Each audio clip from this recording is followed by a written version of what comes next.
Salut tout le monde, je vous souhaite la bienvenue et j'espère vous trouver en pleine forme pour la carte du jour. Si ça n'est pas encore fait, profitez de vous abonner, d'activer la petite clochette pour être notifié à chaque nouvelle vidéo. Avant d'aller plus loin, une petite précision. Cette vidéo est chapitrée, donc si vous avez déjà pris connaissance des explications d'utilisation, vous pouvez passer directement à la carte du jour. Avant de continuer avec l'oracle des 53 clés de sagesse, sachez que chacune de ces cartes est liée à une série numérique et ça va demander de votre part un petit travail personnel. Si vous vous êtes reconnu dans les différentes questions que la carte pose, sachez que ces cartes agissent comme un miroir de l'inconscient. Vous trouverez souvent une résonance dans les images ou dans les messages que ces cartes véhiculent, donc je vous invite, au-delà du message que la carte vous envoie, à vous imprégner vraiment de l'image car elle peut vous apporter des éléments de réponse ou de réflexion à la ou aux questions que vous vous posez. Pour les besoins de la vidéo, j'ai simplifié la pratique que demande ce jeu. L'utilisation des séries numériques se fait jusqu'à ce qu'on obtienne le résultat escompté. Si le message de la carte vous parle et si les questions posées vous interpellent, je vous donne ici une petite marche à suivre. Cela même pour n'importe quelle carte du jeu. Dans un premier temps, vous allez faire une déclaration d'ouverture avec la phrase suivante. Je m'extrais de la conscience collective et de mon histoire personnelle. J'entre dans la lumière de mon âme. Je suis dans l'esprit du Créateur.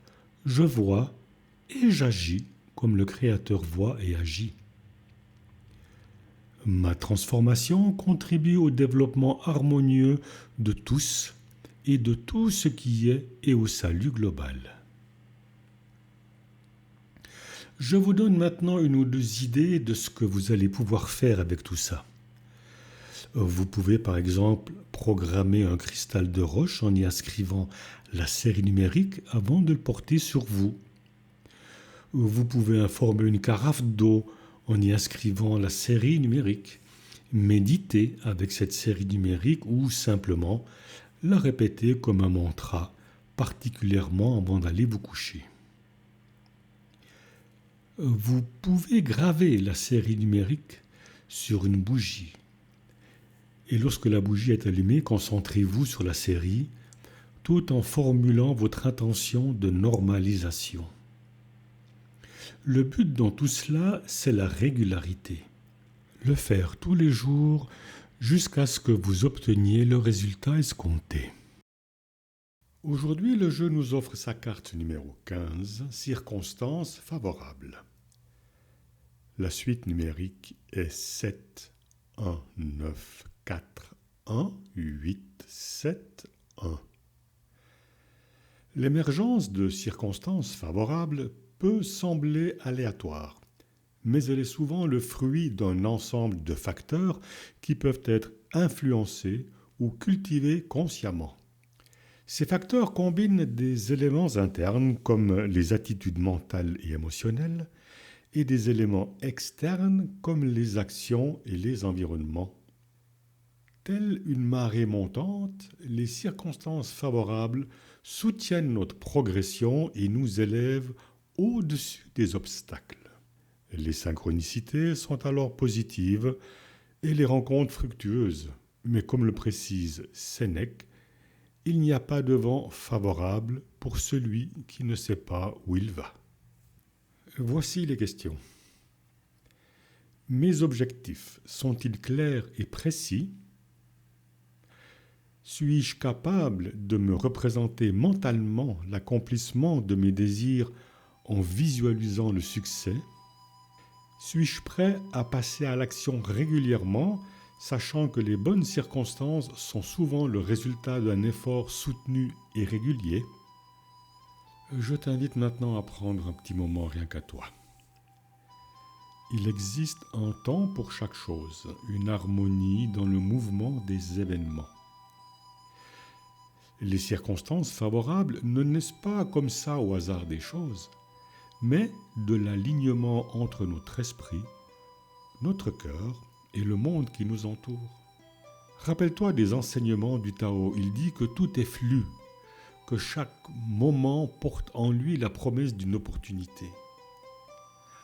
Accepter les vagues de la vie, sans résistance ni jugement, permet à l'énergie de couler naturellement vers ce qui est juste. Ne force rien. Être comme l'eau, fluide, adaptable, prête à suivre le courant sans perdre notre essence. Bouddha, quant à lui, nous rappelle que la paix intérieure crée des conditions propices à l'épanouissement. Quand le mental est clair, quand le cœur est ouvert, les obstacles deviennent des chemins. Chaque situation, favorable ou non, est une invitation à grandir, à apprendre, à transcender nos limites. Cultiver la bienveillance, la gratitude, c'est préparer le sol où germeront les opportunités. C'est préparer le terrain pour accueillir les circonstances futures. Il est bon de prendre conscience de ce qui est et de cultiver la patience, car les fruits mûrissent lentement. Plantez les graines aujourd'hui avec bienveillance, et demain, elles écloreront dans des circonstances parfaitement alignées avec ton chemin. Les portes s'ouvrent toujours lorsque nous sommes prêts à les traverser. Nous devons faire confiance au processus, rester calme et laisser la vie nous guider vers ses plus belles récompenses. Voilà les amis, c'est terminé pour aujourd'hui. Je vous souhaite une excellente journée. Prenez soin de vous et si le cœur vous en dit, vous pouvez partager cette vidéo. Si vous êtes intéressé par cet oracle, je vous invite à prendre contact directement avec son créateur Jean-Marc Meyer. Vous trouverez son adresse mail dans la description de cette vidéo. Pour ma part, je vous remercie d'être resté jusqu'à la fin et je vous donne rendez-vous demain pour une nouvelle carte des 53 clés de sagesse. Bye bye.